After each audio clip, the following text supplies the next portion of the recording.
I am with the Brahma Kumaris, and I am also part of the Interfaith Liaison Committee to the United Nations Framework on Climate Change, who is responsible for this webinar. This Interfaith this ILC, Interfaith Liaison Committee, has started its function in 2014 after in Warsaw we were asked to be a committee that would liaise between the UNFCCC and the Interfaith constituency, who is not really a constituency, but the group of people part of the interface with the UNFCCC, so that we would be able to gather the faith people, the faith leaders, and also connect together with the UNFCCC. So now I pass the word to Henrik, who is the other ILC committee member. Thank you so much, Valerian, and welcome everyone who attends this webinar.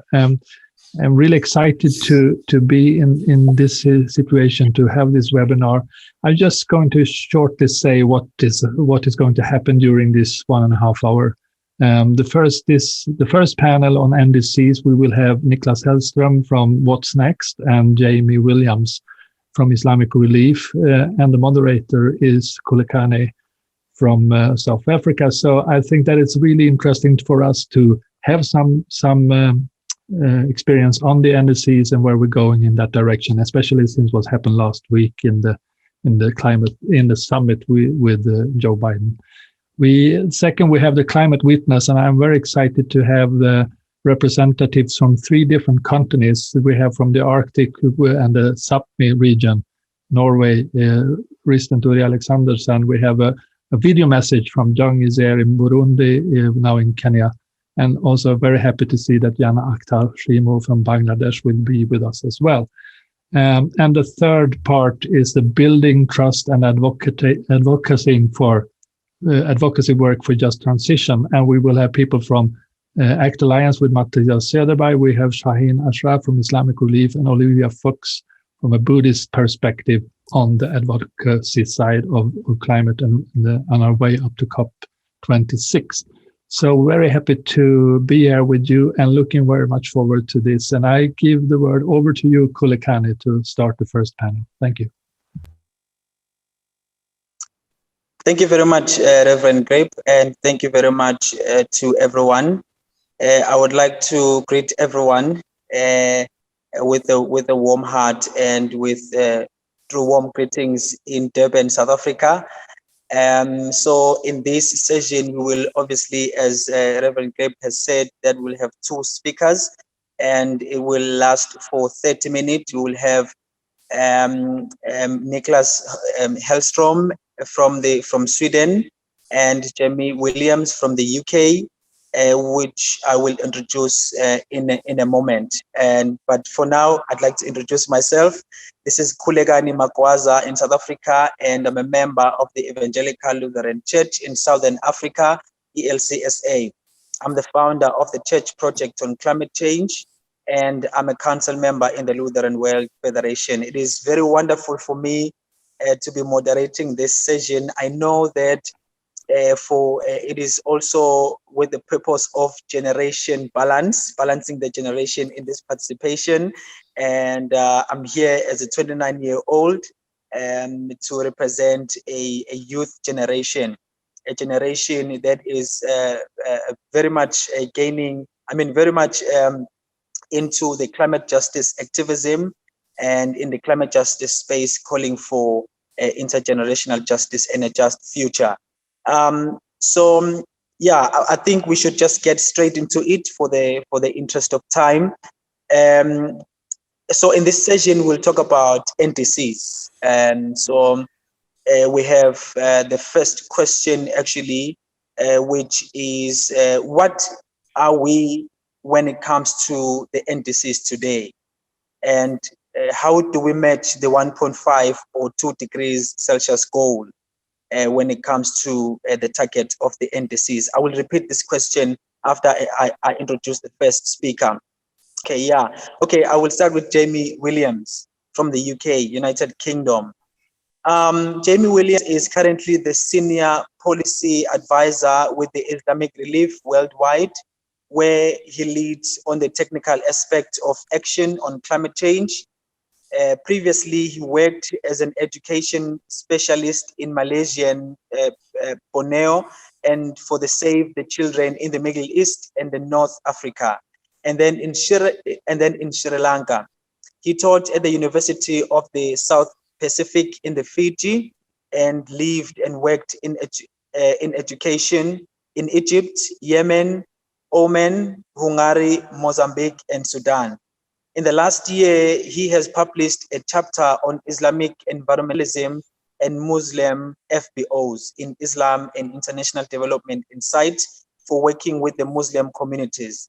There is relief report on adapting for climate justice and the lead and the humanitarian action in the area of climate change for the EU voice. So this is quite a bio. So Jamie Williams, you're welcome. You have the floor. Thank you so much, Kulikani. Greetings to everybody. Can we have that first slide up, Rebecca? This is my friend Julie. When we lived in Borneo for 5 years, we'd go as often as we could to visit her. Since we last saw her, our house, her house, your house, our mutual home has been on fire. Have the next slide, please. The last decade was the hottest on record. Last year alone saw the most powerful storms ever. Severe flooding across 2 continents, that leading to an outbreak of a plague of locusts in the Horn of Africa, and drought in another continent. These are extreme droughts. They're not just the occasional things that we've been used to over the years. Remember those wildfires raging in the United States that got so much publicity, and the polar ice melting, both Antarctic and Arctic, as never before. So what's to be done? For something this difficult, relentless, continuing climate change, there needs to be a tremendous amount of collaboration and agreement. Let's have a look at we have the next one. The clue's in the name. It's global warming. The greenhouse gases that are, can you go back, please? The greenhouse gases that are causing it are emitted from one place, will affect everywhere. A global effort is the only way to limit the damage and save us from a really terrible fate. A global effort is also needed to deal with the damage already done and the consequences of future warming that's already in the system. It's not an exaggeration to say we need international cooperation or we die. But the question is, what can we do? Next slide, please. You might think you need no introduction to the United Nations. It's that ineffectual and misnamed talking shop of the Security Council in New York, that one that pronounces ineffectually on the crises of the day. It's that well-meaning General Secretary whose entreaties to sense and sensitivity are spoken to the wind. But that's not the UN. This alphabet salad here are agencies which in every part of the world make a difference to education, culture, health, food security for all. They project and protect the rights of people, the displaced, the marginalized, children, the disabled, the poor. Frustrating as it so often is, If there was no United Nations, it would have to be invented. Have the next slide, please. This UNFCCC, United Nations Framework Convention on Climate Change, is no exception. Having recognized in 1992 that global temperature rise caused by human activity is changing the world's climate, countries came together and agreed that something needed to be done and signed this framework convention. They, the parties to that convention, agreed to assess and direct progress, and that they would meet in conference every year. The first conference of parties, COP1, was held in 1995. It's the delayed 26th COP, Conference of Parties, that's being held in Glasgow, UK in November.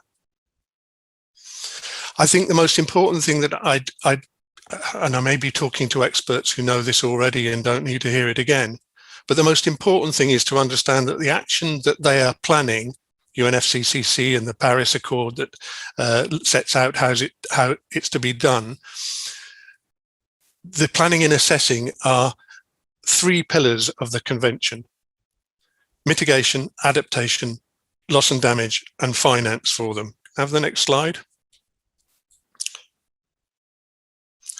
So mitigation is action to reduce the degree of climate change by changing human activity that causes it.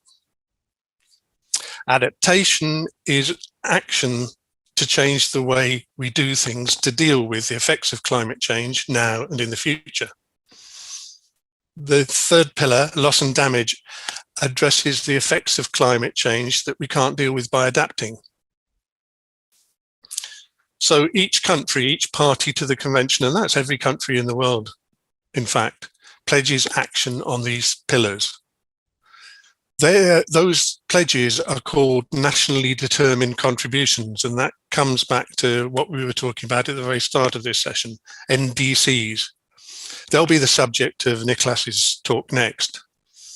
But before I hand over to him, next slide, please. Thanks, I've got that. This webinar is about faith voices for climate action. The ethical dimension of climate change is recognized as important by scientists, by investigators. For instance, the scientists of the Interagency Panel on Climate Change, IPCC, recognize that understanding climate risks involves understanding and appealing to the values, ethics, identities, the faith of affected communities and societies. Faith voices can work locally and they can work globally. They can make links between people's faith and climate action. In 2014, when I was sitting in Borneo, reading my first IPCC report and still visiting my friend Julie, the then Executive Secretary of the UNFCCC, Cristina Figueres, called on religious institutions to find their voice and set their moral compass on climate change. So the question is, how are we doing? Thank you very much.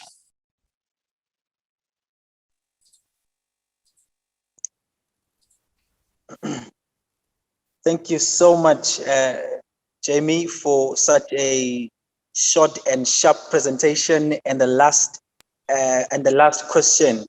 So, as you have said that you will allow Niklas to continue from where you left off, let me just introduce him a bit, maybe 5 seconds. Niklas is the director of What's Next, and it is based in Sweden. He is engaged at the interface between policy and research with the purpose of convening people and ideas. Niklas has 25 years of experience of leading international processes that convene actors and sectors and disciplines. So since 2008, he has had a particular focus on renewable energy and climate justice. Niklas is also a senior fellow at the Center for Environment and Development Studies at the Uppsala University. So I welcome you, Niklas, on board. You have the floor.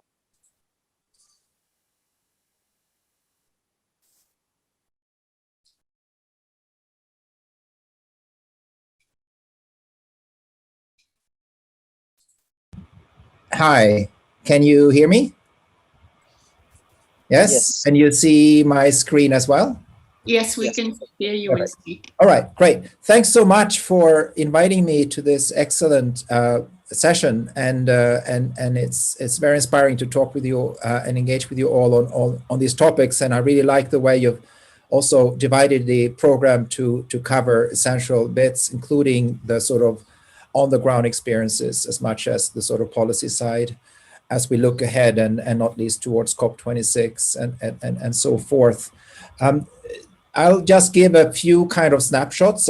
Time is short. This is kind of what's supposed to be the purpose, I think, of my intervention here, and we hopefully have some time for conversation too. So obviously, I won't be able to talk through the details of every national determined contribution or NDC, and that's not the point. It's more to kind of give some maybe things to think about and not least some critical remarks around what's going on. And maybe the first point to just say is that, this NDC idea, it's important to understand where it came from. This is an outcome of the Paris Agreement process, which we must remember turned the whole architecture of climate negotiations upside down.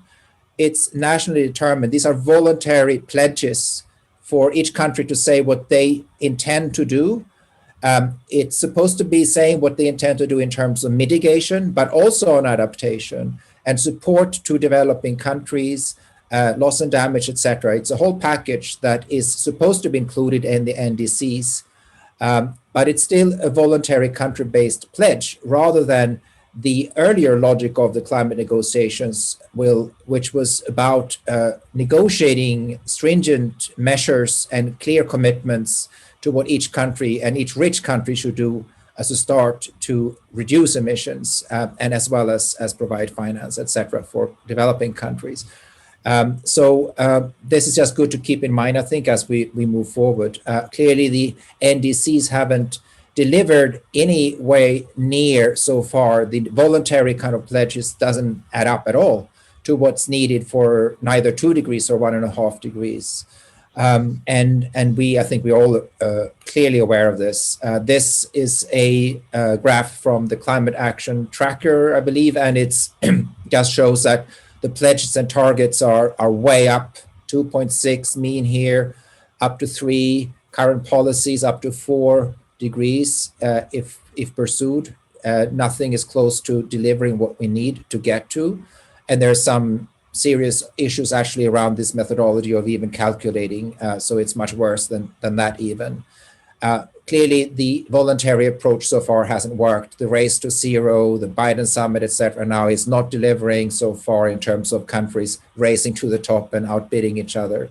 So I think we need to look to other means as well. And I want to just flag one very interesting and highly inspiring thing that is going on now in parallel to the NDC focus and the COP focus, emissions focus, which is the focus, increasing focus on the production side.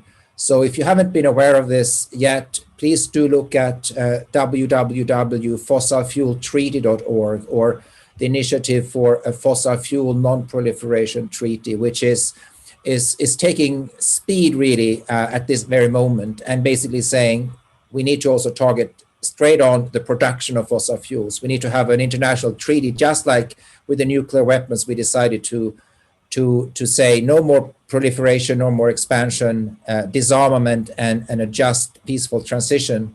That also applies to the climate side and the fossil fuel production side. So a very interesting moment now in getting leverage to this fossil fuel disarmament treaty.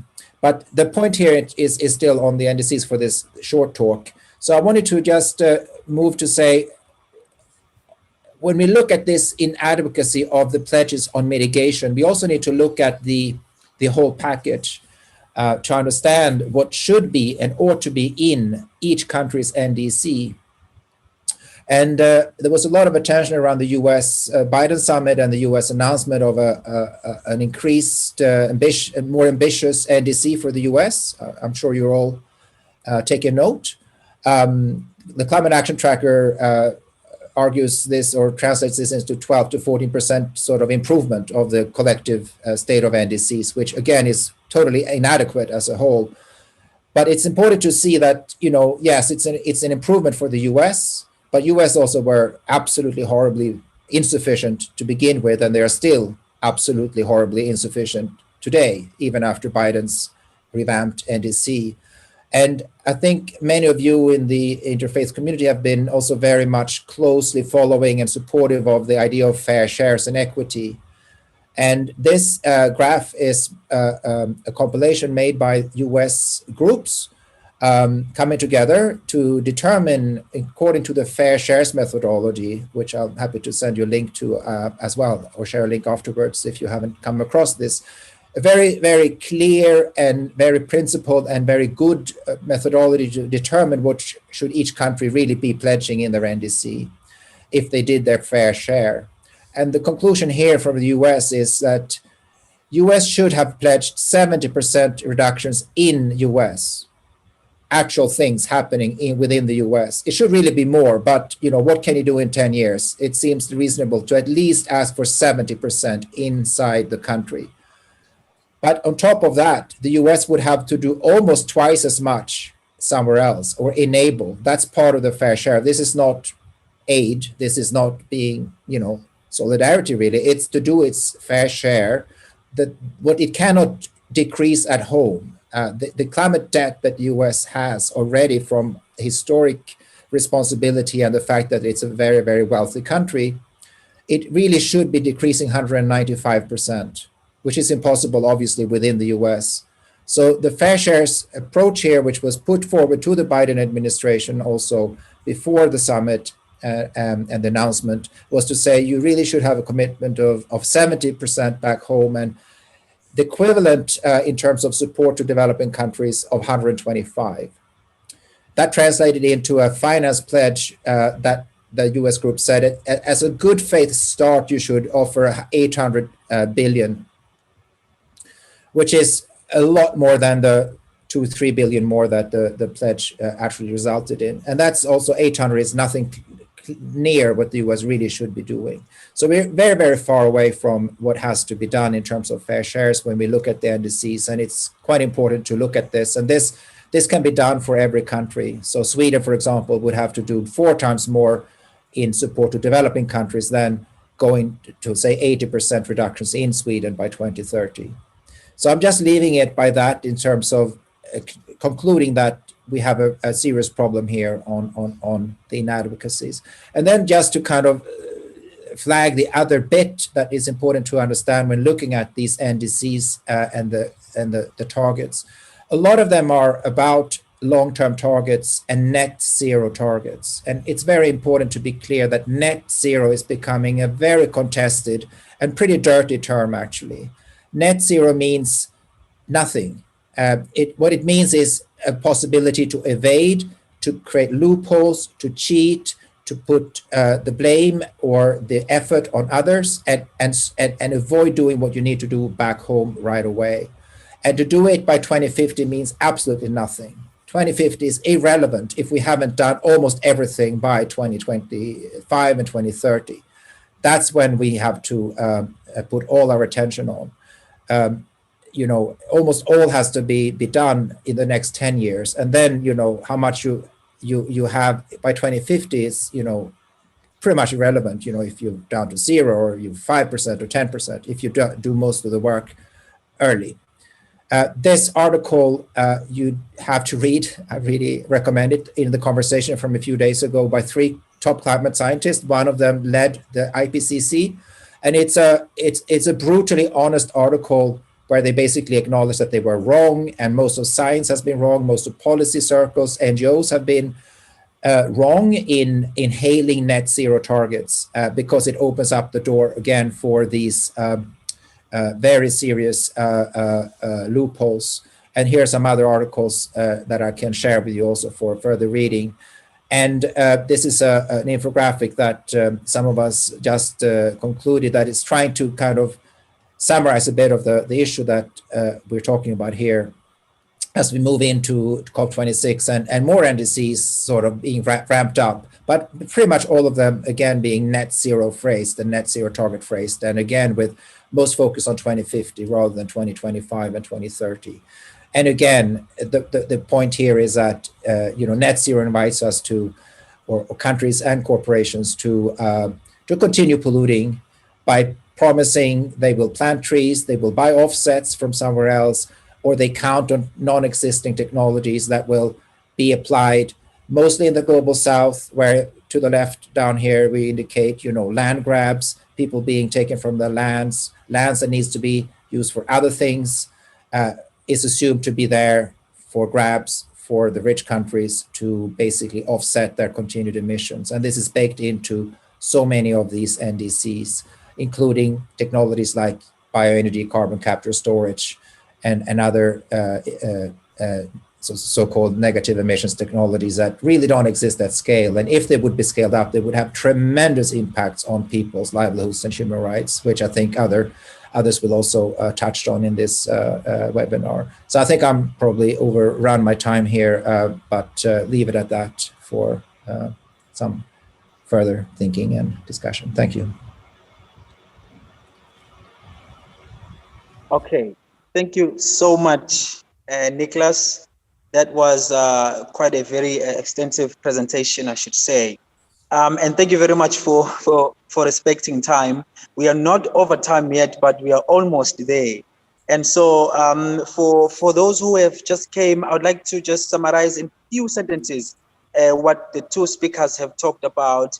And then maybe I will also invite them to make their concluding remarks. So firstly, we had Jamie from the UK who talked about, in my understanding, about the current status of the climate crisis from the policy and the risk level, looking in different contexts, and then he ended up with a question asking everyone here about what can we do now about the status of the climate crisis.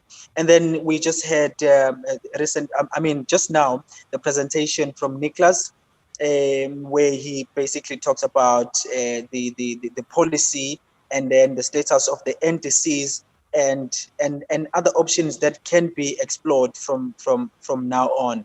I think for the interest of time, I'd like to invite both of you again, and maybe to make just concluding remarks within maybe 1 minute each, and maybe if you'd like to respond to my question that I have in my mind, and that is, do you think that there is still an opportunity for the faith-based organizations or faith-based communities to advocate for better outcomes in COP26 as far as the NDCs are concerned?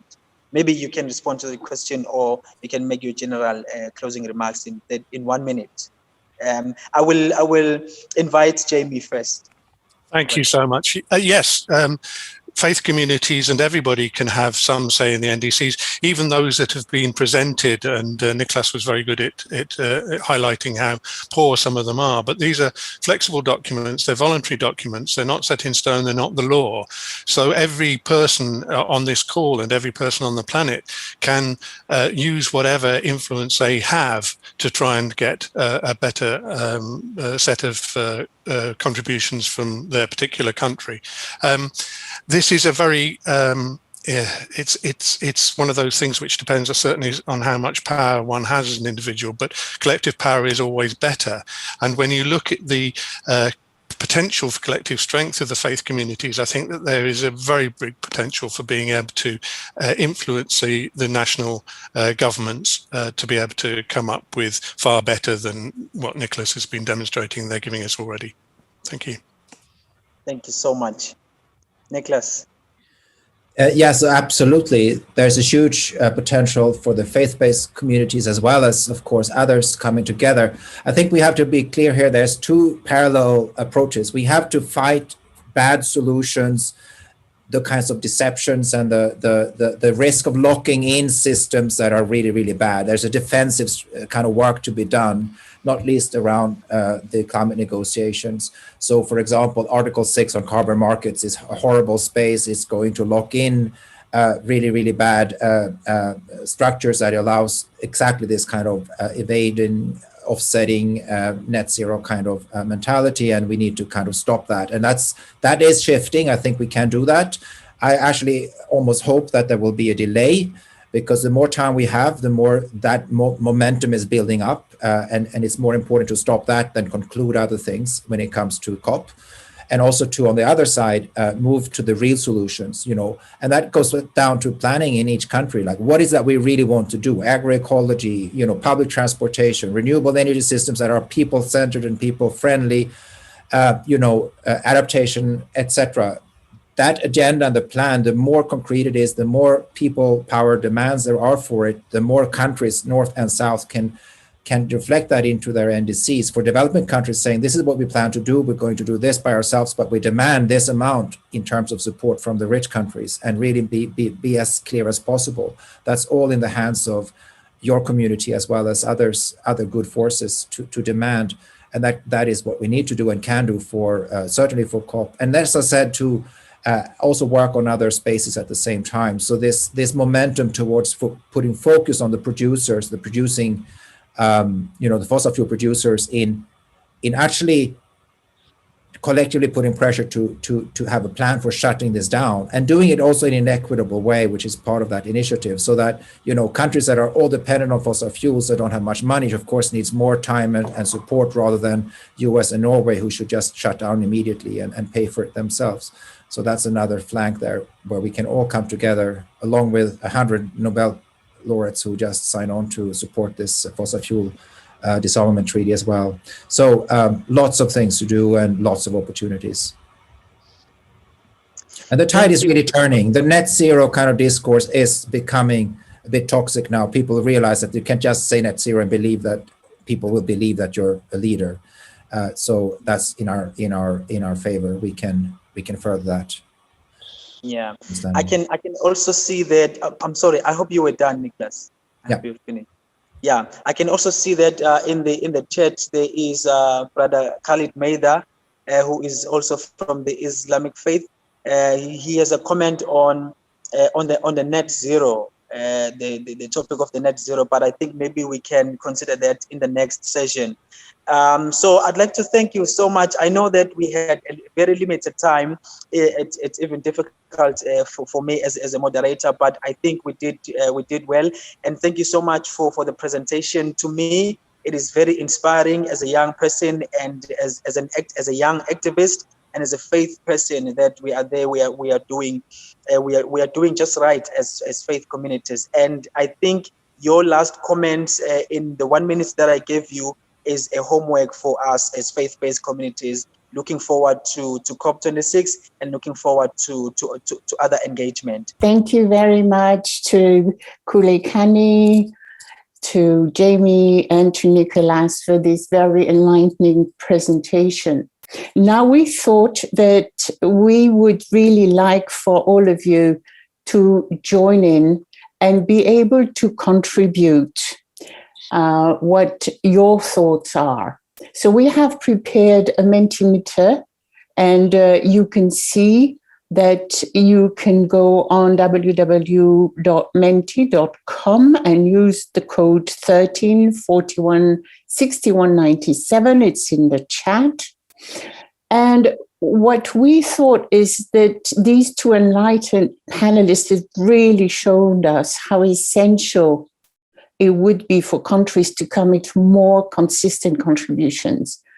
And we would like to hear now from you through this Mentimeter, through a word cloud, what is needed, in your opinion, for countries to strengthen their NDCs.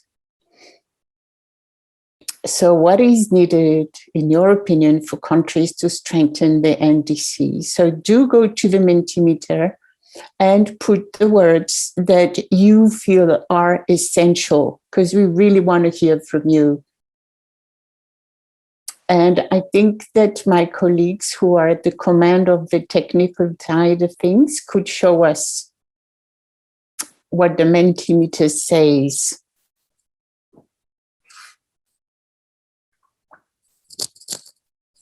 Maybe Alexandra could do that. Can you give the numbers again, Valerian? The yes, registration number. Of course, I will. So we start to have words coming in our way. So the number of the Mentimeter is 13 41 61 97. Thank you for putting the words already visible.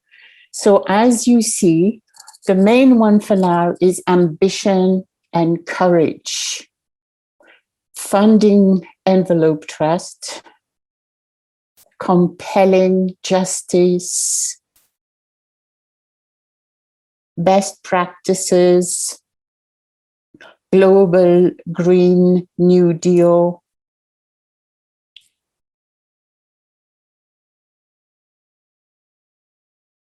so the New Deal has taken a lot of strength, binding commitments.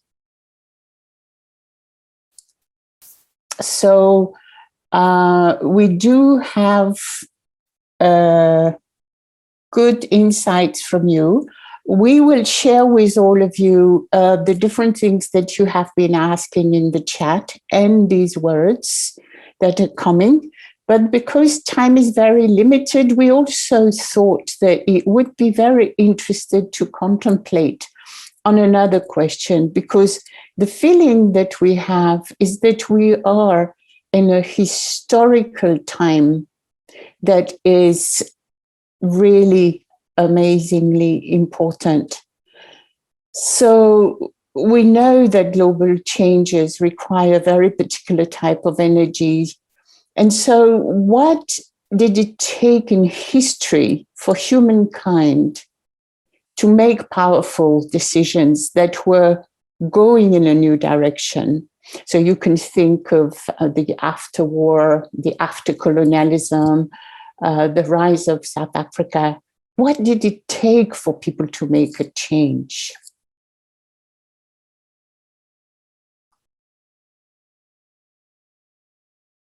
And what would it take today for us to make the change that we need to make as a civilization, as peoples, as individuals, as organizations, as faith-based organizations?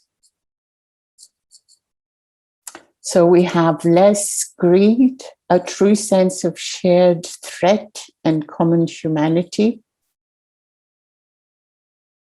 an aftermath of pandemics, engagement, people power, willingness to sacrifice in the wealthy world and be happier with less, a common enemy of fear, compassion, the gift of desperation, collaboration. We might need to go down that page a little bit, Alexandra, to see the new words coming.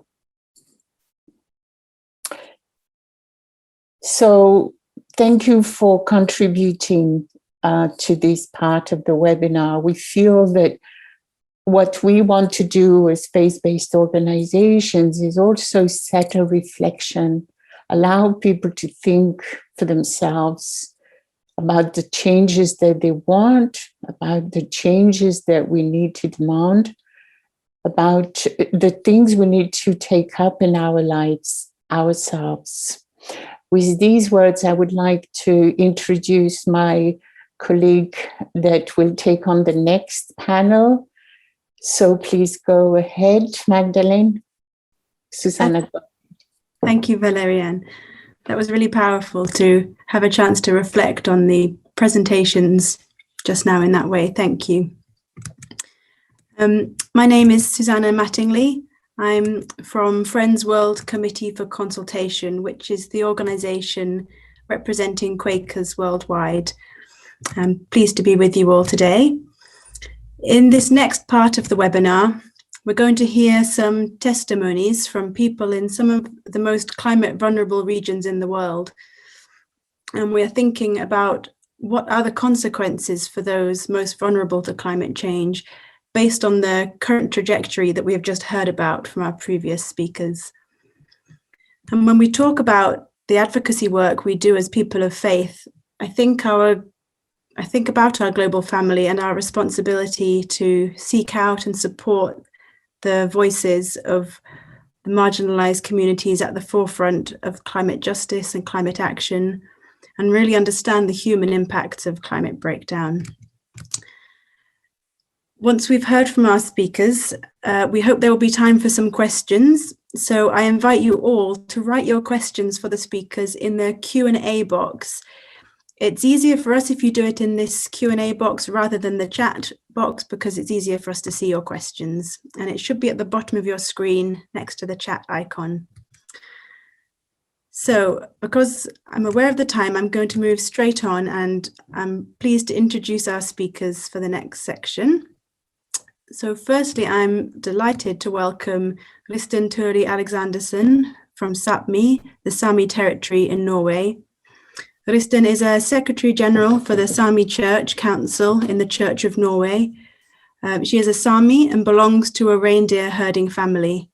The Sami people is an indigenous people that lives in the northern part of Norway, Sweden, Finland, and Russia. Important traditional livelihoods among the Sami are reindeer herding, salmon fishing, hunting, and fishing, both in the fjords and inland. Kristen, over to you. Welcome.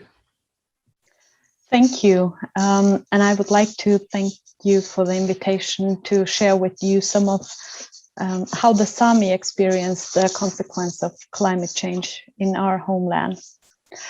As Susanna told you, I'm the Secretary General at the Sami Church Council.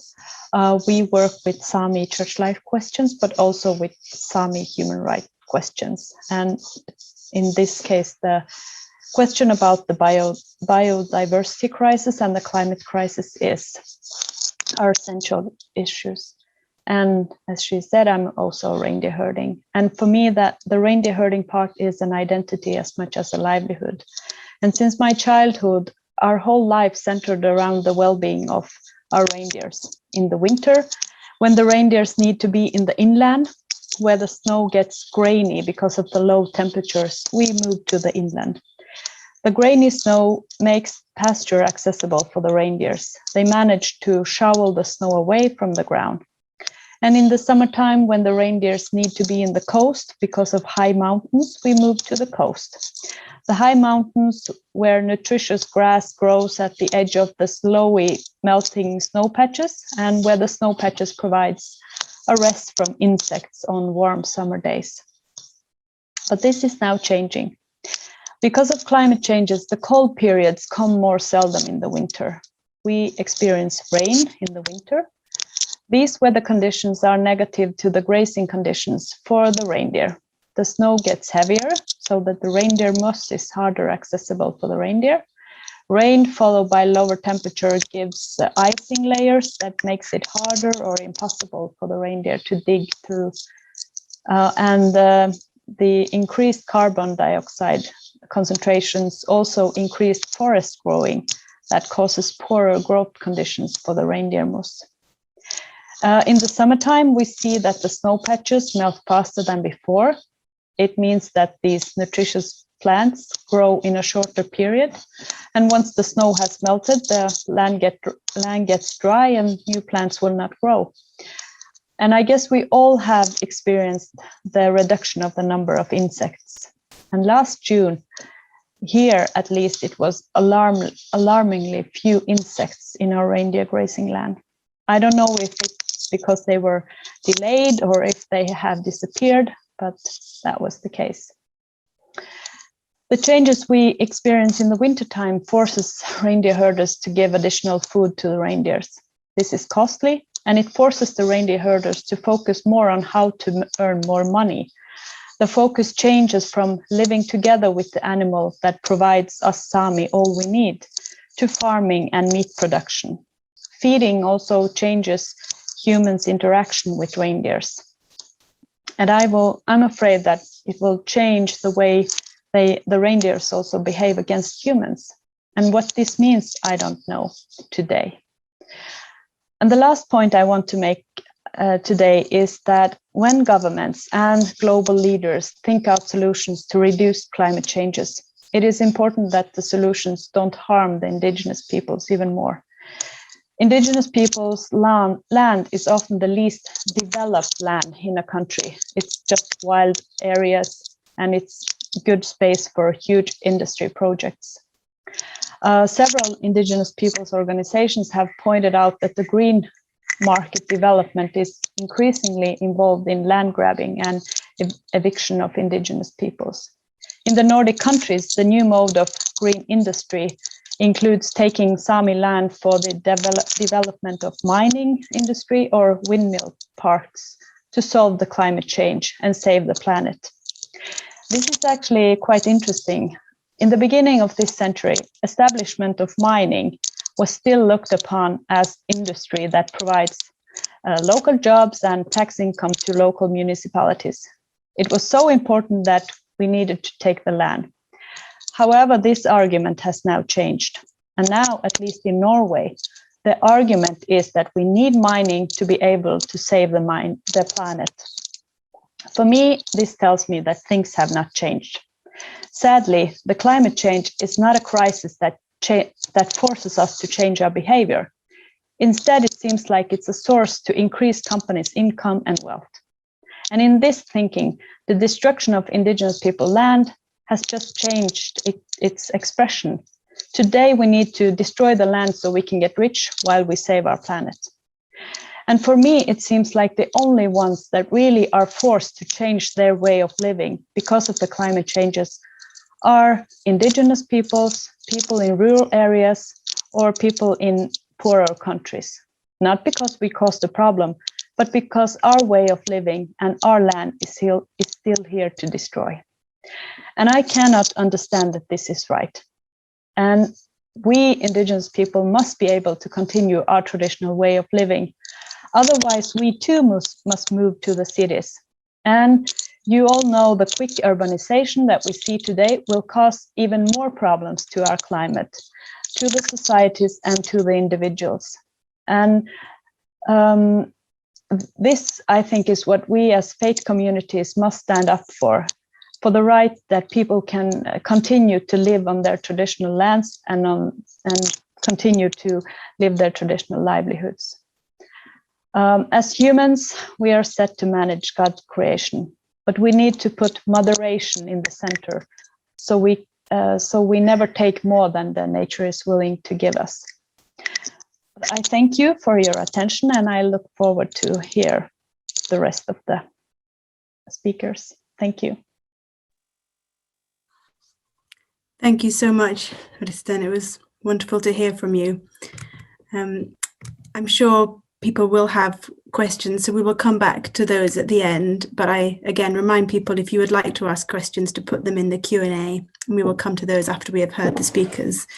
I thought, Kristen, what you said about the way the impacts of climate change are changing the interaction between humans and the reindeer, and how you don't really know what the long-term impact of that will be, is really interesting. And an important point you made about the land grabbing from the green industries, which I think is often not something that we hear much about. So thank you for sharing with us. I'm going to move on to our next speaker now. And I'm really pleased to introduce Janat Akhtar Shimu. Is one of the group leaders of a vulnerable community in Sylhet, a city about 300 kilometers northeast of the capital, Dhaka, in Bangladesh. She works as a cashier and an executive member of the group, and she lives with her husband and 3 school-aged children. She's the only earning member of her family, as her husband had an accident that left him disabled 8 years ago. She operates a small business of handicraft making and sewing, and she's been learning about ways to increase her resilience and reduce her vulnerabilities to climate change impacts through Islamic Relief's Climate Justice Programme.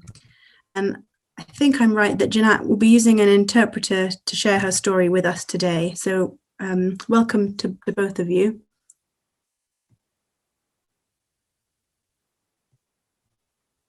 Janat, I will just try to unmute you. Here we go.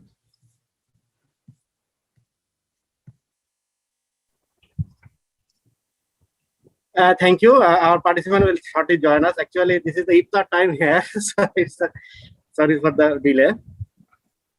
So here is our madam, participant Jana Apa, to share her story, and I will be assisting her to translate her speech to English. So thank you. It's up to you, Apa. So I will request Apa to give it your porichai diye apni shuru karein. Just go ahead. Thank you. A second, please respond if you can hear us, because the reception here is not very good. We can hear very well. Thank you. Just a little slower, and I think I can follow. Thank you. Thank you. আসসালামু আলাইকুম। আমি প্রথমে ধন্যবাদ দিতে চাই যে এই অনলাইনে মিটিং এ আয়োজকদের আমাকে কথা বলার সুযোগ দেওয়ার জন্য। আমি মোসাম্মদ জান্নাত আক্তার শিমু। আমি বাংলাদেশে জনবহুল শহর সিলেট এর একটি বস্তিতে বাস করি। অনেকেই মনে করে শহর মানেই খুব ভালো এবং আরামদায়ক জায়গা, কিন্তু না, এখানে বসবাসরত মানুষদের নিয়ম নীতি বিভিন্ন সমস্যা মোকাবেলা করতে হয়। এ সকল সমস্যার মধ্যে পানি ও পয়ঃ নিষ্কাশন, খাদ্য, পুষ্টি, নিরাপদ বাসস্থান, শিক্ষা, জীবিকা ইত্যাদি সমস্যা অন্যতম। বস্তি এলাকার মানুষ অস্বাভাবিক অস্বাস্থ্যকর পরিবেশে বসবাস করতে বাধ্য। এখানে মানুষ ন্যূনতম মৌলিক চাহিদার নিশ্চয়তা নেই। একটি ঘরে 7 থেকে 8 জন মানুষ বাস করে। খাওয়ার পানির জন্য দীর্ঘ লাইন দাঁড়াতে হয়। 20 থেকে 30টি পরিবার এর জন্য রয়েছে একটি পায়খানা। ঘরের আশেপাশে খুবই অপরিষ্কার, নেই ভালো ড্রেনের ব্যবস্থা। একটু বৃষ্টি হলেই ঘরের মধ্যে পানি ঢুকে যায়। আমরা কেউ এখানকার স্থায়ী বাসিন্দা না। এখানে আমরা রিফিউজির মতো বাস করি। আবার নিয়মিত ঘর ভাড়া দিতে হয়। আমরা গ্রামে বাস করতাম। নদী ভাঙনে আমরা আমাদের সবকিছু হারিয়ে এরপর আমরা কাজের সন্ধানে বাধ্য হয়ে শহরে এসেছি। আমার মতো এখানে শত শত মানুষ বাস করে, যারা আমার মতোই বাধ্য হয়ে শহরে এসেছে। শহরে এসে আমরা আরো নতুন দুর্যোগের মধ্যে পড়েছি। নিয়মিত বিভিন্ন প্রাকৃতিক ও মানব সৃষ্টি দুর্যোগ আমাদের জীবন জীবিকা ধ্বংস করে দিচ্ছে। এ সকল দুর্যোগের মধ্যে আছে জলবদ্ধতা, বন্যা, অগ্নিকাণ্ড, অতিবৃষ্টি ইত্যাদি। এরপরও বিভিন্ন ধরনের মহামারী আমাদের জীবন জীবিকার হুমকি মুখে ফেলে দিচ্ছে। বর্তমানে করোনা মহামারী দীর্ঘ 1 বছর যাবত আমাদের অস্বাভাবিক জীবনকে বাধ্যগ্রস্ত করে দিয়ে রেখেছে। এখন থেকে 20 বা 30 বছর আগে এখানকার অবস্থা এমন ছিল না। আমি মনে করি জলবায়ু পরিবর্তনের কারণে এইসব নতুন দুর্যোগ দেখা দিচ্ছে। বর্তমানে আমাদের এলাকার আবহাওয়ার ব্যাপক পরিবর্তন দেখা দিচ্ছে। সময় মতো বৃষ্টি হচ্ছে না। যখন বৃষ্টি হচ্ছে তখন একটানা কয়েকদিন বৃষ্টি হয়ে জলাবদ্ধতা দেখা দিচ্ছে। অতিরিক্ত গরম পড়ে এবং এর ফলে ঘন ঘন অগ্নিকাণ্ড হচ্ছে। যখন ইসলামিক রিলিফ বাংলাদেশ আমাদের এখানে জলবায়ু পরিবর্তনের বিষয় প্রকল্প শুরু করে, তখন আমি এই প্রকল্পের সাথে যুক্ত হই। প্রকল্পে বিভিন্ন কার্যক্রমের মাধ্যমে আমি জানতে পারি কিভাবে আমি আমার জীবিকাকে দুর্যোগ ও জলবায়ু পরিবর্তনে সহনশীল করতে পারি। আমার মতো আরো অন্য সদস্যরা মিলে আমরা একটি দল গঠন করি এবং আমি সেই দলের ক্যাশিয়ার। আমি জানি কিভাবে একটা দল পরিচালনা করতে হয়, কিভাবে সদস্যদের মধ্যে কথা বলতে হয়। জলবায়ু পরিবর্তনের বিরূপ প্রভাব আমাদের জীবনে হুমকি মুখে ফেলে দিয়েছে। আমরা জানা মতে পৃথিবীতে বড় বড় দেশই জলবায়ু পরিবর্তনের জন্য অনেকাংশেই দায়ী, কিন্তু এর ফল ভোগ করতে হচ্ছে আমাদের মতো গরিব খেটে খাওয়া মানুষদের। আমি আজ আপনাদের মাধ্যমে পৃথিবীর সবার কাছে অনুরোধ করতে চাই, দয়া করে জলবায়ু পরিবর্তনের বিরোধ করুন, পৃথিবীর বাসযোগ্য রাখুন, আমাদের বেঁচে থাকতে দিন। ধন্যবাদ আপনাদের সবাইকে আমার কথা বলার সুযোগ করে দেওয়ার জন্য। আসসালামু আলাইকুম। So thank you. This was her speech in Bangla, and I would like to translate them in English. Inshallah. Thank you. So at first, Assalamu alaikum. I would like to thank the organizer, moderator, to give me an opportunity to participate on this online meeting. I must, Muhammad Jannat Akhtar Shimum. I live in Islam of crowd city of Bangladesh called Sylhet. Many of us assured that city life is very easy and comfort, but the dwellers here had to face a lot of difficulties in everyday life. Among all these difficulties, water and proper sanitation, food and nutrition, safe residence, education, and livelihoods are the most remarkable one. The slum dwellers are obliged to live in unhealthy environment. This is no certain to fulfill the basic needs of them. More than 7 to 8 individuals lives in a single room house. A single latrine are forced to use by 20 to 30 families. The surroundings are very unhygienic, lack of proper drainage system, and a little rain cause water clogging. We are not permanent resident here. We live like refugee here, but have to pay the regular house rent. We used to live in the village, but due to river erosion, we lost everything. Then we have to move towards the city in search of livelihood. Like us, hundreds of others migrate from village due to different kind of disasters. After getting here, our situation worsened. We have faced different kind of disaster here. There is a regular occurrence of natural and man-made disasters, and that damage the life and livelihoods. There is a number of disasters like waterlogging, flood, fire, heavy rainfall. In addition, different types of pandemic throw us in a situation where our life and livelihood fall in at risks. In present, the corona pandemic handled our everyday life for last 1 year. The situation here was not at the same as before 20 or 30 years. I think that climate change in the causes all these disasters. In present, we notice a huge difference in the environment of our area. There is no predictable time of raining, and when it rains, it continues for several days and cause waterlogging. Excessive heat and frequent fire incident very common now. After starting a climate resilient project by Islamic League Bangladesh here, I become a member. Through different intervention of the project, I learned how to make my livelihood climate and disaster resilient. We have a group consist of some other members like me, and I am the cashier of the group. Now I know how to operate a group to future development and how to speak towards the group members. The consequences of climate change lead us our life towards a threat. According to my knowledge, the big countries of the world are largely responsible for the climate change. But we the poor people have to pay. We have to suffer. My humble request to the people of this evening and this event through this medium, please resist climate change and make the world habitable and let ourselves to live. Thank you everyone for giving me this opportunity to talk. Thank you. Thank you ever so much, Jannat. We really appreciate you sharing your words with us. I'm just going to repeat the very last thing that you said to make sure everybody heard that your humble request for people listening is to resist climate change and to make the world habitable. I just want to make sure people heard that.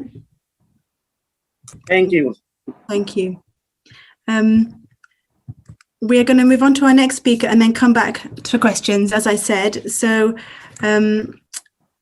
the third speaker and final speaker for this section today is Young Isaiah. He's a young Quaker from Burundi. He currently lives in Kenya, and he acts as a youth leader in the African section of the global Quaker community. And he aims to inspire young Quakers to pursue personal faith, peace, and sustainability through actions that reflect Quaker values. Young is currently a senior computer science student at Strathmore University in Nairobi, in Kenya, and he's been researching and working with Kenyan small-scale farmers and investigating the impact of climate change on farming and pastoral activities in Africa. Young has actually pre-recorded his words in advance for us because he couldn't be here live. So hopefully we're going to share a short video with you with his words, if Rebecca can. Good morning, good afternoon, good evening, friends, depending on where you are. My name is Young, and I'm a Quaker from Burundi and currently live in Kenya. And beside working with young Quakers globally through the Friends World Committee for Consultation, FWCC, I have been closely working with Kenyan farmers and doing some research on the impact of climate change in Africa. Recently, the rise of temperatures in the Indian Ocean caused unpredictable and irregular rainfalls in East Africa. Burundi, which is part of East Africa, is experiencing flash flood which displaced almost 13,000 people and caused over 45 deaths. This obstructed access to food, water, education, and healthcare, and caused many other damages. A couple of months ago, I read a report by the Office for the Coordination of Humanitarian Affairs regarding this impact of climate change in Burundi. It was indicated that Burundi is one of the most vulnerable countries to climate change. I then asked one of my friends, can you imagine that Burundi is one of the most vulnerable countries to climate change in the world? I told him. And probably many people don't know anything about Burundi. And my friend responded, no way. He argued that that was not true because he assumed that due to the fact that Burundi doesn't emit so much greenhouse gases to cause global warming, its carbon footprint is of no importance to cause the rise of temperatures or to trigger disruption of climate. So I thought that the thing with climate change is that it involves everyone. Whether one is emitting more carbon gases, less, or simply being affected by the effect of climate change, we all need to work together collaboratively as a single community to explore how the issue of rising temperatures and climate effect can be resolved. Because climate change affects everyone, whether you are in Burundi, Kenya, UK, or Australia, we are all affected. Our planet, our environment is an asset. It's an economic asset, but also an asset for human life. Climate change is real and is already impacting farming, pastoral activities, animal and human beings. In East Africa, drought and unpredictable rainfalls are affecting large-scale farming, agricultural activity, and the economy generally. Most farmers in Africa rely on traditional or indigenous knowledge to make decisions, most of which lead to short-term plans, seasonal or weekly choices of what crops to grow on an interval of 6 months or less. This increases the vulnerability to future effects of climate change on their farms. Farmers lack climate information. Either the existing information is not well accessed or is too probabilistic or not understandable for them. Being resilient to climate change requires a transformative change, moving from coping to adapting. This not only involves providing farmers with the right information, but also training them or educating them on how to establish long-term plans. For instance, through biodiversity preservation, land use plans, adaptive capacities, and socioeconomic early plannings. As a Quaker, I believe that we ought to protect the creation of God. I believe that all humans equally reflect God's image. They have the right to equal opportunity. Hence, all human beings, including our future generations, shouldn't be affected or suffer from uncared for or irresponsible human acts. My Quaker values of simplicity and community challenge me to think about the others, examining my lifestyle and how much resources I consume. For me, Living simply means utilizing only the resources that I need and avoiding wasting extra resources. Water is one of the limited resources. Using less and recycling it guaranteed that those scarce water resources are optimized and reserved for those who might lack it due to global warming. Simplicity also called me to only produce and use the energy that I need, which I believe can be through renewable energy sources. The effort to improve the reliability on renewable energy is coupled with further research, work, and commitment toward attaining a stage where solely renewable energy will be able to sustain the human needs. I believe that we all are a community, hence we need to care about each other the same way each part of the human body cares about each other. Climate change brings us all together because it's a global issue. Everyone is affected, everyone is responsible and ought to be responsible.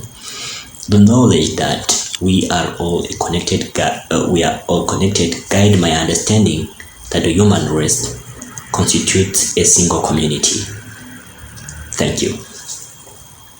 I will invite Riston first if you have any final remarks from listening to the others' presentations, and perhaps sharing a key message you would like participants today to take away from this webinar and into their advocacy work around the world.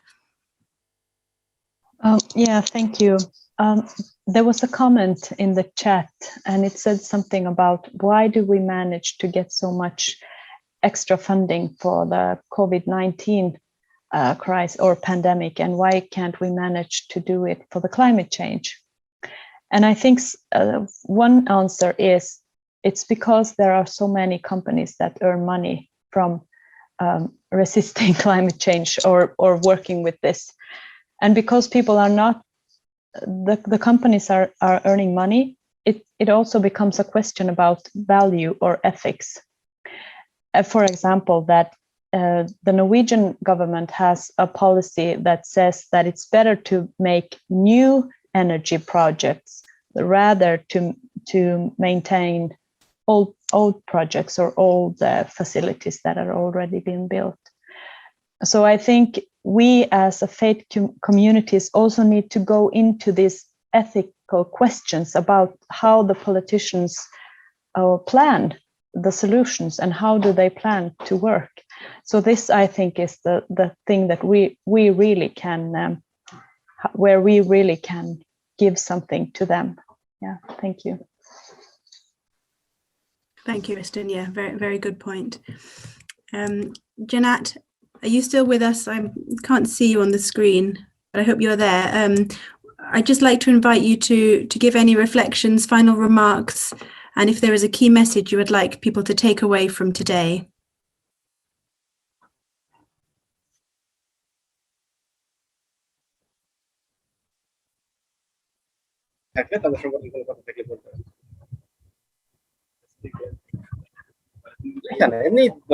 Thank you.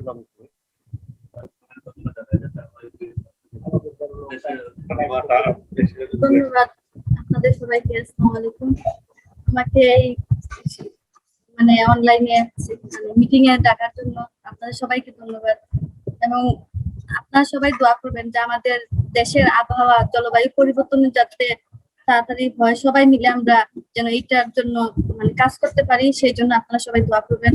এবং আমাদের দেশে যে corona মহামারী শুরু হয়েছে ওইটার কাছ থেকে যেন আমরা সবাই রক্ষা পাই এবং সবাই যেন নিজেকে সেফে রাখতে পারি, সেই জন্য আপনারা সবাই কাছে দোয়া চাই এবং সবাই সুস্থতা কামনা করি। আসসালামু আলাইকুম। Thank you. Actually, she means to everyone blessings in this pandemic situation here, and asking urging to all the people here to that work on the climate change issues as they are the major victims, and the result of climate change is affecting very badly to us. So they're asking your blessings as well as your action to reduce the climate change issues. And that's all from her, and thanking for the opportunity here to talk with you and giving this wide platform to us to talk her issues here. And that's all from her side, and looking forward to hear from you also. Thank you. Thank you, Janat. And Thank you for joining us, and we will hold you in our prayers, of course.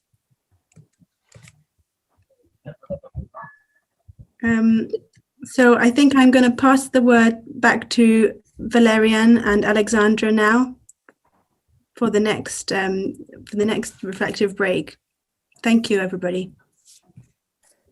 Well, thanks a lot, Susanna, and thanks a lot, Janet, and all the different panelists that we have had for now. I really can still hear from our climate witness panelists how vulnerable human beings are when they're facing climate change and disasters. And this shows us how much we need to act. And each one of us in his own way reminded us of this reality here. So we have here a new question for you, because in the same Mentimeter that we had before, so you can press again on the www.menti.com and add the code 1341 6197, because your reflection is very important for us. We want you to be fully participating in our reflection today. So what we were thinking here is that what do we need to change? Because we were asked by the witnesses to change as individuals and communities, to care for nature and our environment. So what do we need to change for this to happen?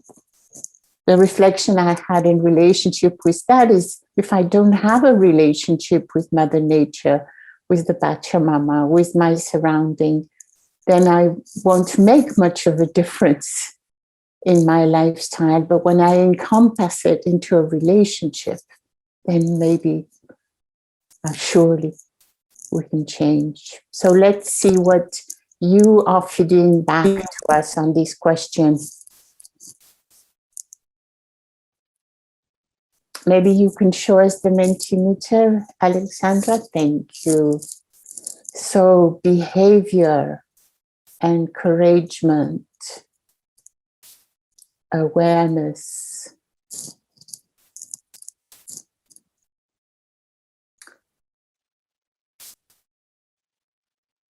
These changes can happen practically in our lives, at work, in our communities, in our governments. And I think we had some music that we were going to play for you. So what we were thinking is that all this comes from inside of us. I think we need to have a deep commitment. So within this reflection, we were thinking that we can use time to guide ourselves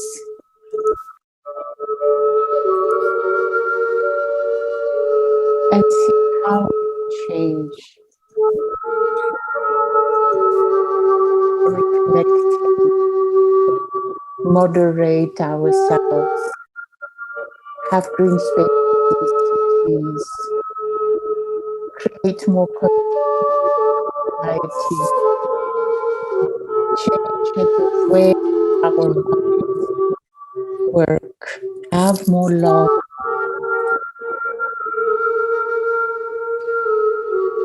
have local engagement, more hope, each other, more love for nature and care, educate others, respect the energy, family of humans, but also of animals and all living beings of the planet. Consider the importance of the way we use our mind for the forest, the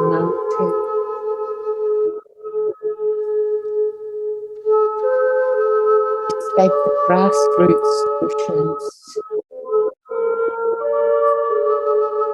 change the way we do transportation,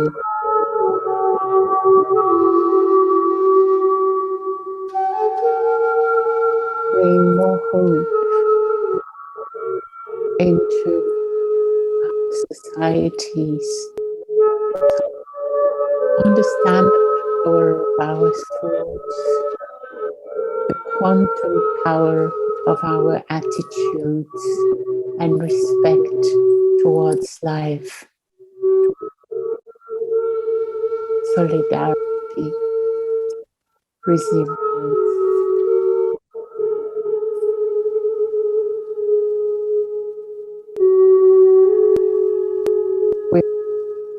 And youth,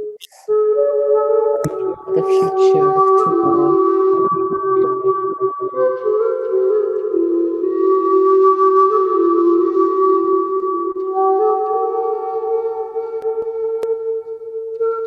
We have an unbreakable relationship with the environment. So thank you for participating. And Henrik will be moderating the next part of the panel. So Henrik, the word is yours.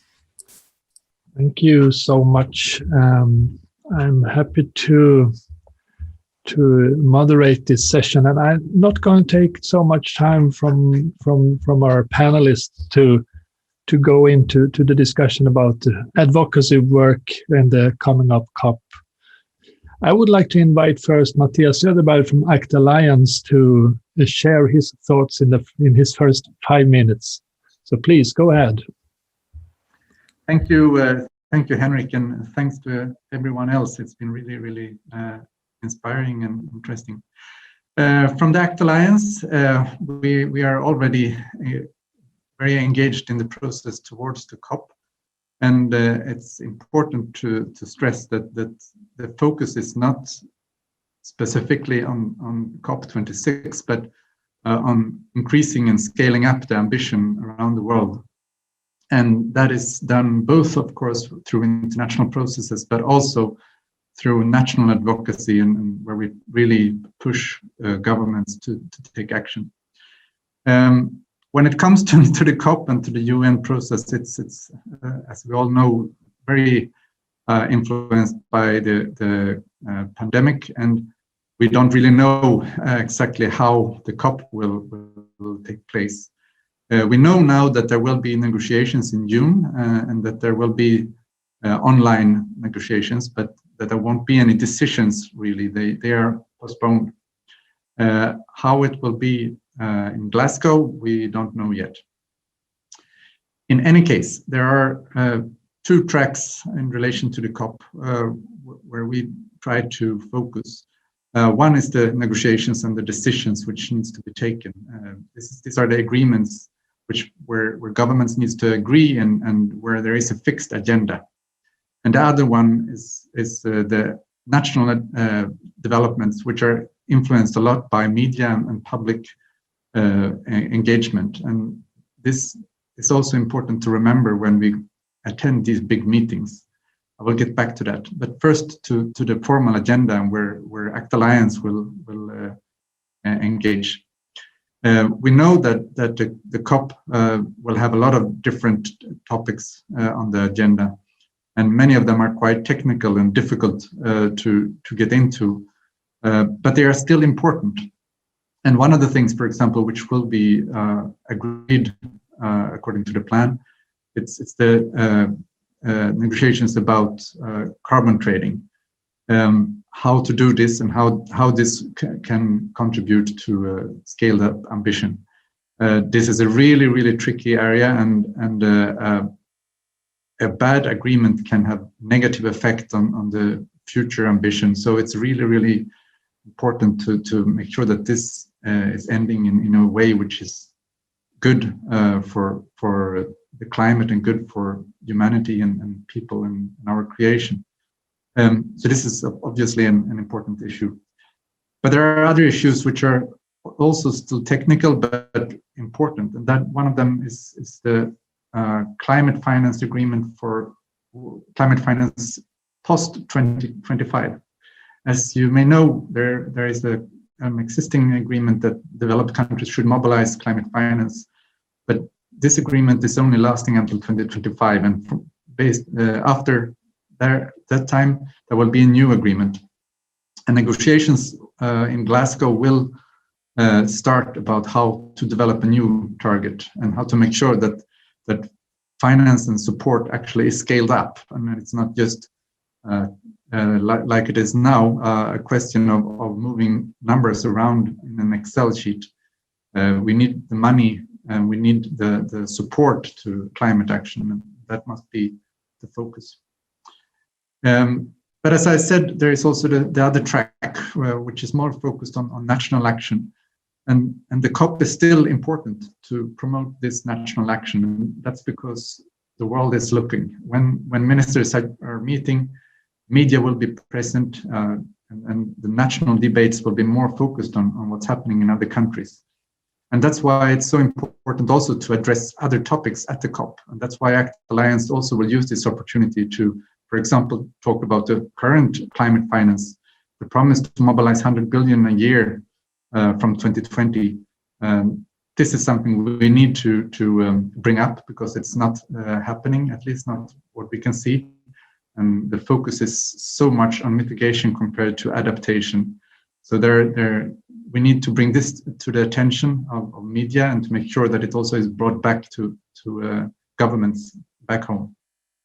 And of course, as also addressed earlier in this webinar, the NDCs, the national climate plans, national plans which needs to be scaled up. We know that what is on the table right now is far from what we need to reach a 1.5 degree target as agreed in the Paris Agreement.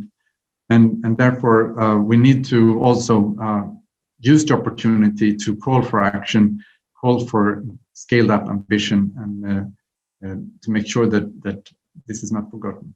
And finally, loss and damage. Loss and damage is a key part of the climate debate, but it's still not getting the sufficient attention in the UN talks. And this is something we will continue to push and to bring up to make sure that those who are most vulnerable to climate change, their interests also are cared for in the UN talks. So this is the agenda for ACT Alliance, part of it at least. As I said in the beginning, we cannot wait for the COP to take action. We continue to push our governments all the time because this is what is needed. Thank you. Thank you so much, Matthias. It's always a pleasure to hear from you and ACT Alliance, who is an organization that has been to the COPs for many years and brought people of faith from one part of the faith tradition, so to say, and also been very open to cooperate with other and also on the interfaith based. So I'm very happy to have you here. I would like to invite Shaheen Ashraf from UK, that is representing Islamic Relief, to hear some of your opinions on the COP and on the climate advocacy and what you see is the most important part that we are working on over the coming year, so to say. Please go ahead. Thank you. Thank you, Matthias. And thank you, Enric. So the topic I was given, Enric, was around just transition. And if you don't mind, I can speak to that.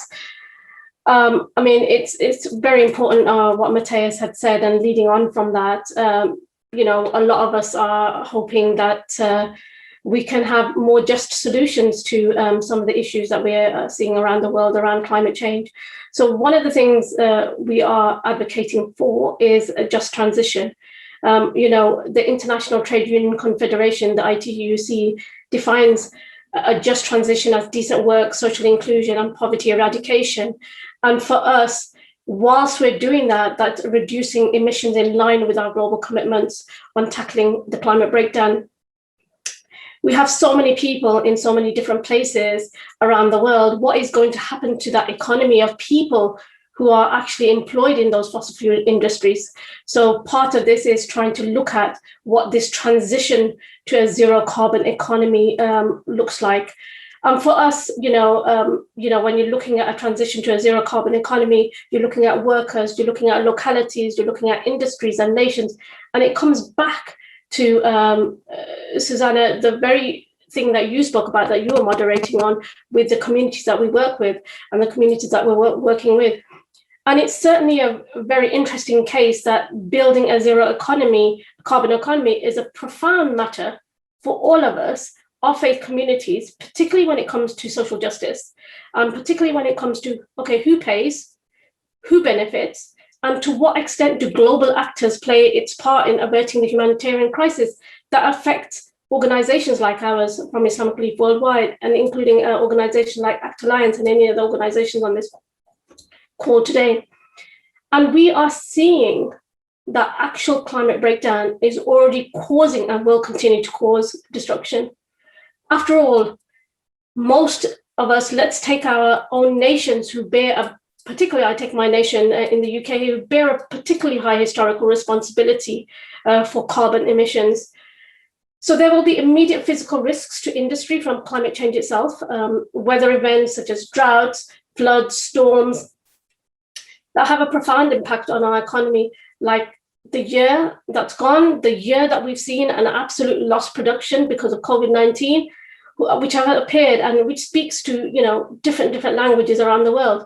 So the question we have to ask ourselves is, where and how are we going to be living in the next 30 years, Henrik? And then this is a really important thing, because then what do we do as faith communities? How do we upscale our work within this space? So if our future is at stake for this generation and generations to come, then what is it that we have to do? So there's a couple of things I believe, and so this is my opinion. So I believe that this can be a solution, just transition can be a solution to the climate crisis. I believe that this is a solution that meets the climate crisis at the scale and urgency that is absolutely necessary. It's a timescale that we really do need to transition and change our economies over the next decade. People talk about building back better, but I say let's build back differently. And we as faith communities can do that. I think that the past climate campaigns and solutions have almost been like a plaster. We're almost sticking to the edges, but not quite offering the right solution. So just transition is a framework that shifts to an economy that is ecologically sustainable, that is equitable for all members, and it's for all members of society. After centuries of global plunder, the profit-driven, the growth-dependent industrial economy is severely undermining the very life support systems of this planet. So economy based on extracting resources from a finite ecosystem, what do we do in that space? So the system to regenerate will eventually come to an end. But what we'll also see is workers at the forefront of this and ensure that there is a transition for communities and workers.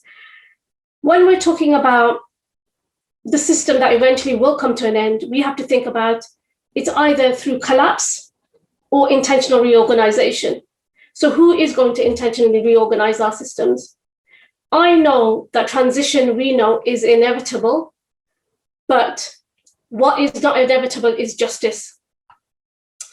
The transition solution is how we avoid the climate crisis, but also about how we make an equal future that's livable, where communities, like the communities that were, the community that was speaking about the reindeers, where livable communities can thrive.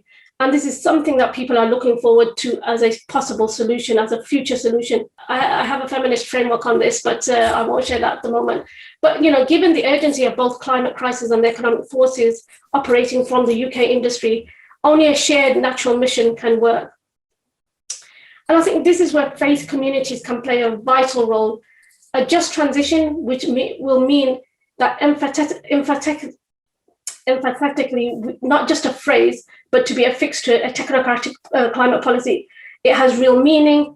It implies the centering of rights and the needs and the voices of workers in policy decision-making. So as faith and climate activists, which we all are, who have long expressed a strong sense of shared identity and solidarity, placing great emphasis on supporting each other and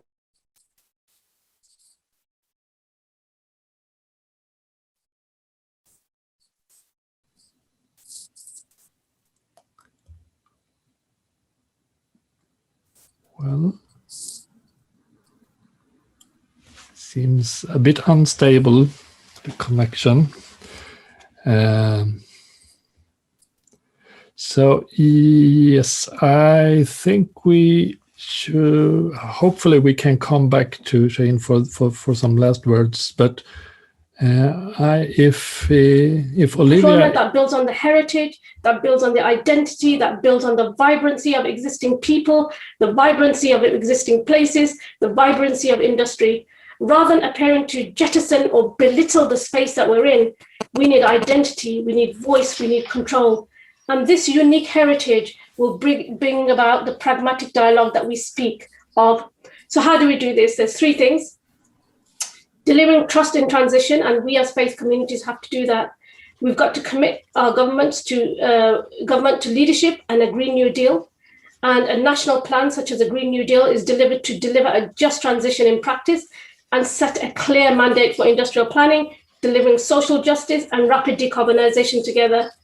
And more ambitious deadlines that we would like to see. We would like to make sure that workers are empowered to play an active role in their spaces. When we talk about a just transition fund, like we're talking about a green climate fund, we're talking about government topping up wages and reskilling people who will not be part of that will not be in a part of an industry. We're also talking about core working hours, and we've seen it within the pandemic, how people who've been in certain skilled areas have then lost their jobs as a result of it. But part of this, the green climate, I believe, has to, ensure that governments upskill people and reskill people. And then the last thing I wanted to say was localizing transition planning.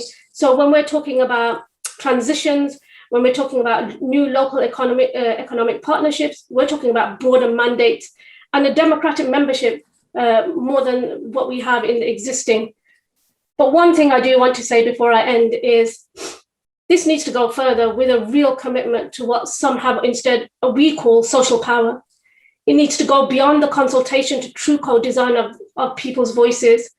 It requires social dialogue in essence, and it's about embedding the importance of different voices, particularly of those directly affected by policy, into that policy making. This space is ongoing, and we're expected a cultural and governance process for the management of trade-offs. The very essence, what I believe, is just transition. Thank you. Back to you, Henrik.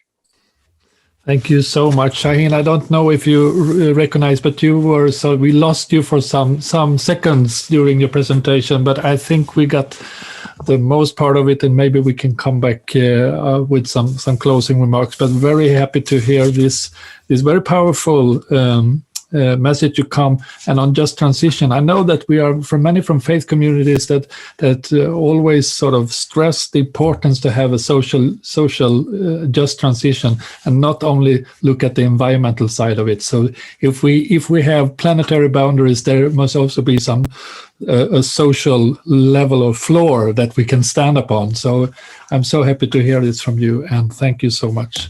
I want to give the floor to Olivia Fox, and hope that you come from a Buddhist perspective to see what is your reaction on this, and what is your message to us to see. Do you have Olivia with us? Yeah, there you are. Please. Yeah, thank you very much. Go ahead. And also thank you so much, Shaheen and Matthias. So I'm here really representing, so I am a Buddhist, and I will talk to that a little bit, but I'm also representing the COP Faith Task Group, which is now called Make COP Count Group in the UK, which is affiliated to Faith for the Climate. So it's an interfaith group, which is really trying to put pressure on the government. So we basically, it was created to make the most of the opportunity that we have at this moment with the UK government hosting COP26 in Glasgow.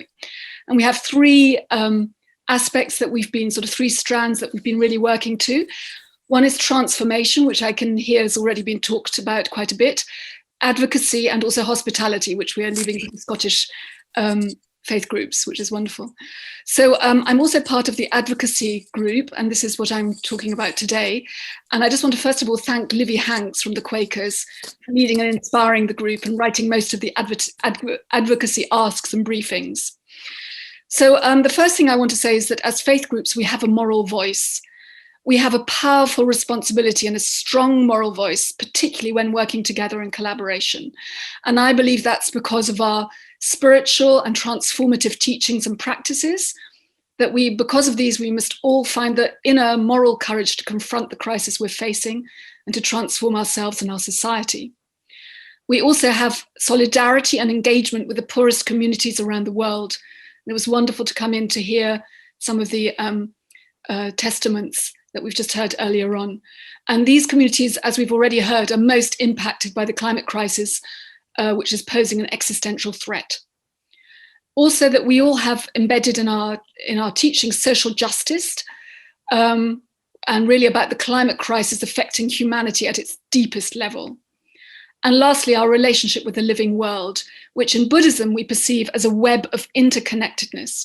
So we are nature. There is no dualism, there's no separation. And it seems to me that this idea of dualism, separation of body and mind, self and environment, self and other, is what is the cause of a lot of our crisis.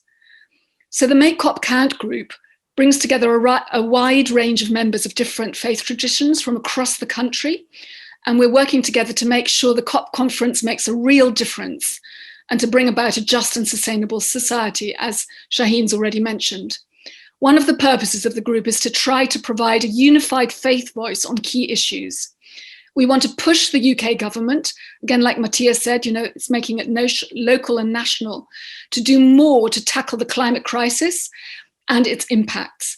And we want to support and encourage all people of faith to get the message across to decision makers and also to their own communities. Our two agreed priority issues focus on finance and justice. So money is, of course, not the whole solution to this crisis, but unless we start directing money away from fossil fuels and into clean energy and addressing climate impacts, all our government's pledges will be hollow. In terms of finance, we want the government to stop funding climate breakdown. There should be an immediate end to the use of public money to support fossil fuel extraction and power in the UK and overseas. The UK government claims it has no fossil fuel subsidies, but international studies consistently find that it does, and that its transparency on the issue is particularly bad. Fossil fuel subsidies are government actions which lower the cost of producing or using fossil fuels. The majority of UK fossil fuel subsidies are in the form of tax breaks, including for oil and gas extraction. Although it's important to make sure people on low incomes are not negatively affected by things like fuel taxes, studies show that globally fossil fuel subsidies overwhelmingly benefit the rich. They're not there to help poor people. A lot of campaign groups and NGOs, including Christian Aid and other faith-based charities, have campaigned for a long time for the UK government to stop subsidising fossil fuel projects elsewhere in the world, including through the aid budget, which is how it has happened. The government has finally changed its policy on this, so now we're focusing on the subsidies that exist here in the UK. So pressure is actually working. And our second demand is loss and damage, which again Matthias talked to about earlier, and justice. So to make polluters pay. The UK government should show leadership on establishing new and additional sources of finance for countries suffering loss and damage caused by climate-related disasters. This is embedded in the Paris Agreement, so we need to use that. It was one of the pillars of the Paris Agreement, and it refers to impacts so severe that we cannot adapt to them. That includes things that change slowly, like sea level rises, as well as extreme weather events like severe hurricanes. Even though the Paris Agreement mentions the need for action on loss and damage, there has been no progress on agreeing how this should be funded. We need a global loss of damage and damage fund of at least $75 billion a year. That should be paid for by those who have caused the crisis, for example, through a global fossil fuel extraction tax or an aviation levy. Debt cancellation could also free up finance for global South countries to address loss and damage. We want to make sure that this issue is discussed at COP26, and loss and damage has not been on the agenda until now, although Alok Sharma, the COP president designate, has recently for the first time included it in his letter. our pressure is working, beginning to work. So just to finish, we are preparing a brief at the moment with more details about this that anybody can use. It's nearly ready and we can share it once it is. We want as many faith representatives as possible to speak about these issues publicly and within their faith communities so that we can put them high on the agenda. We have a couple of slides which maybe I can share with you later, but anyway, we suggest some actions that we can all take, and these include: when we talk about climate, let's talk about money. Our money is powerful and should be funding climate justice, not climate breakdown. Watch and listen to the resources linked to in the briefing and discuss these with our faith communities. To use the briefing notes to help for us all to write to our MPs or our political representatives. And in the UK, to ask our MPs to join a parliamentary event which will be taking place on the 14th of June. If lots of us speak out about the same issues, our voices are more likely to be heard. The new policy banning the use of the aid budget to fund fossil fuel projects was a big win for faith campaigners. And we've already seen from our conversations with civil servants in the UK that it now understands it can't ignore loss and damage completely. When we speak out, we do make a difference. Thank you very much. Thank you so much, Olivia. Yeah, this is really incredible to hear. And I'm also very happy to know that there are so much work in the faith communities in UK and also the Interfaith Scotland and Interfaith Glasgow. There's a huge way of preparing for the COP that after being to COPs for the last 15 years, I see that we have never seen something like this before. So it's very promising to see that the different faith traditions come together to act on this and to have this moral voice, to have the climate justice, to talk about climate and to talk about money, where the money went. And I'm a bit annoyed at the Church of England that are not really divesting fast enough from the fossil fuels that they have their some of the money. And so the more pressure we can get also on our own faith communities where they have their finance to put a pressure on them as well to also act on by themselves. I want to invite you for just a short kind of a reaction or what you want to say again. And I will invite Matthias again to after this round to see if you have any more that you want to add or want to react to from the other panelists. Please, Matthias. Thank you, Henrik, and thanks everyone. I think listening to all these good interventions, I really also get inspired, and I think what has been said already many times, that when we stand together as interfaith community, we also have a strong voice, and we can make a difference. And I would emphasize again the national level, because people are listening to us, people and communities are listening to us, and politicians, they want to be re-elected. And to be re-elected, they need the support from the people. So when we engage in the debate about climate change, it's not always the straight way to the politicians. It's as much to the people and our congregations and our faith leaders, as Henrik mentioned. We can, through our big outreach, we can make a big difference, and this is the potential I think we should explore even more in cooperation. So I have hope, I have faith, and I really hope that COP26 will deliver a successful result, leaving no one behind, ensuring that those who are most vulnerable to climate change also are remembered. This is something we will work for, at least. Thank you. Shaheen, you want to comment or any last? Yeah, I mean, thank you very much, Henrik. Thank you, Olivia, and thank you, Matthias. I mean, I think we as Muslim communities, there's a lot more that we need to do globally worldwide in educating our communities. And, at the same time, when we look at Hajj, which is a major pillar of Islam, and what we've yet to undertake, it's a journey that is full of physical endurance.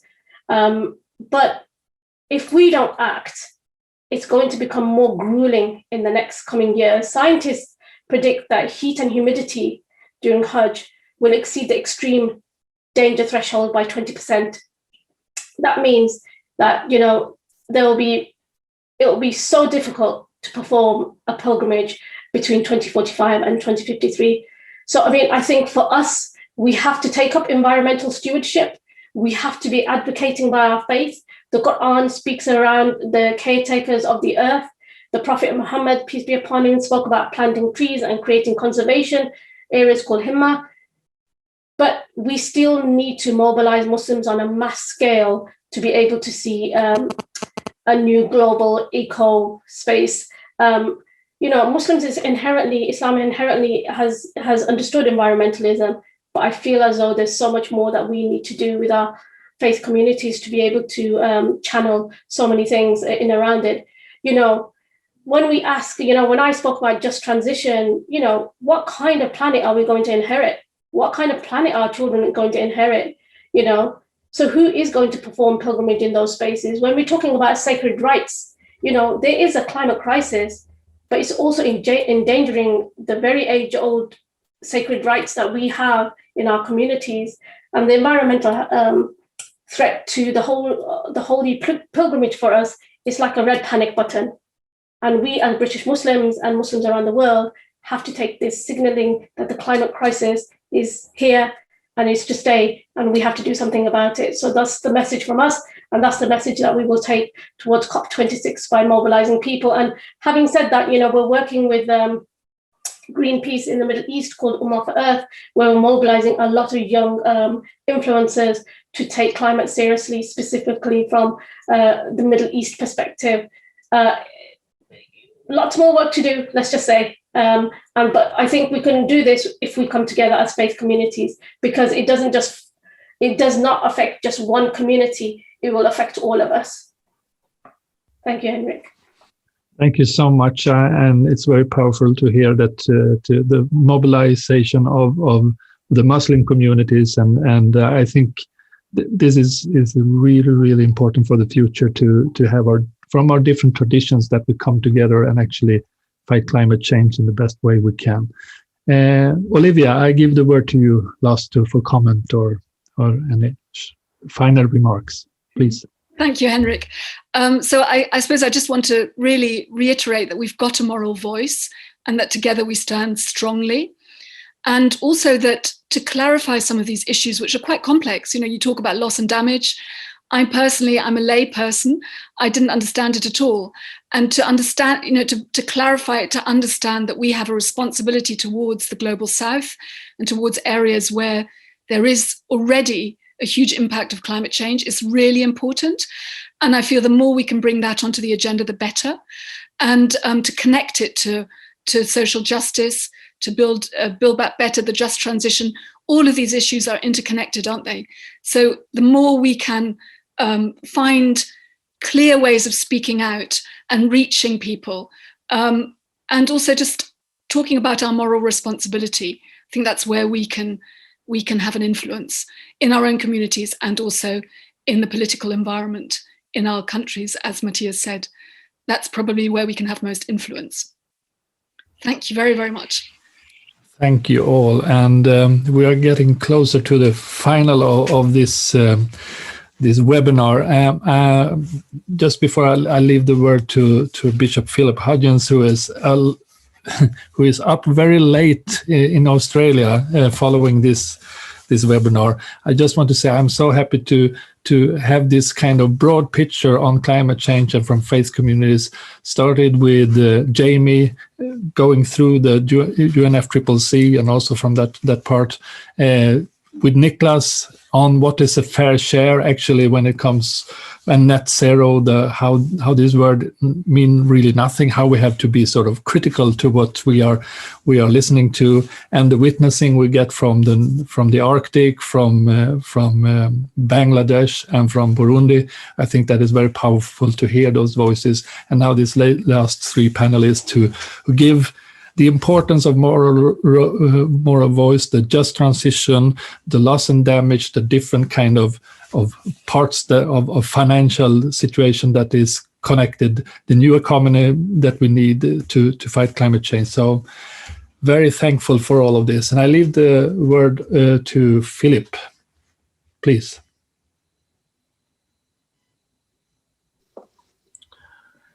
Golly, thank you very much. It's been incredibly moving to listen tonight. When we had the idea of having this webinar, we kind of just had an instinct that maybe it was time to try and bring people together to really get focused towards the COP together and to build up our solidarity internationally.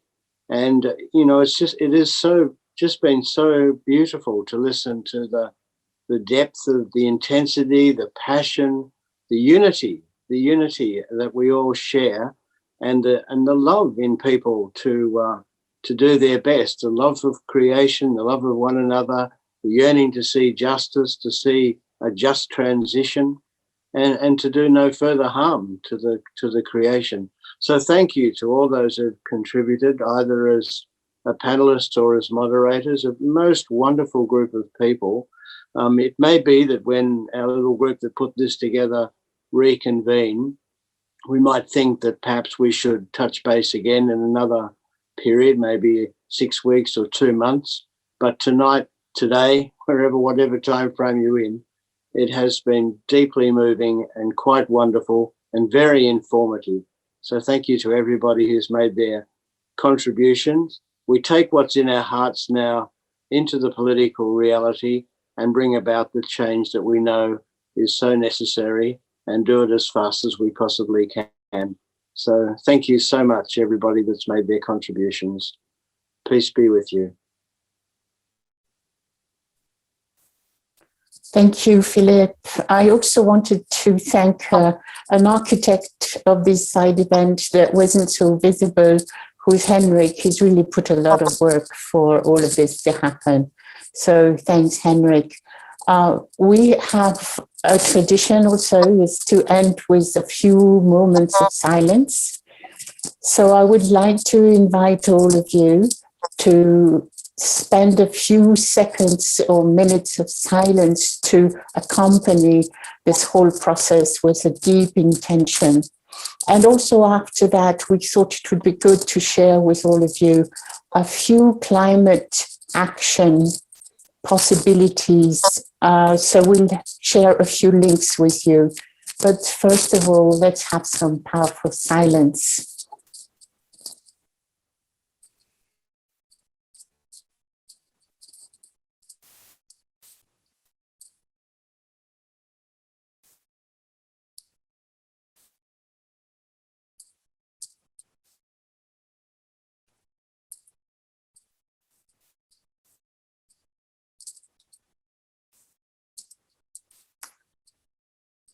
Thanks to all of you for your presence, panelists, moderators, and participants equally. It makes a big difference. Could you please share this slide now? Thank you very much. And goodbye. We'll share with you some of the information that was shared, those of you who have registered on the Zoom. Goodbye. So these are a few tools that you can use to go deeper into your advocacy, into your reflection. And if you do have more to share with you, please don't hesitate to send us an email with more links so that we can share with all the people who participated in Zoom.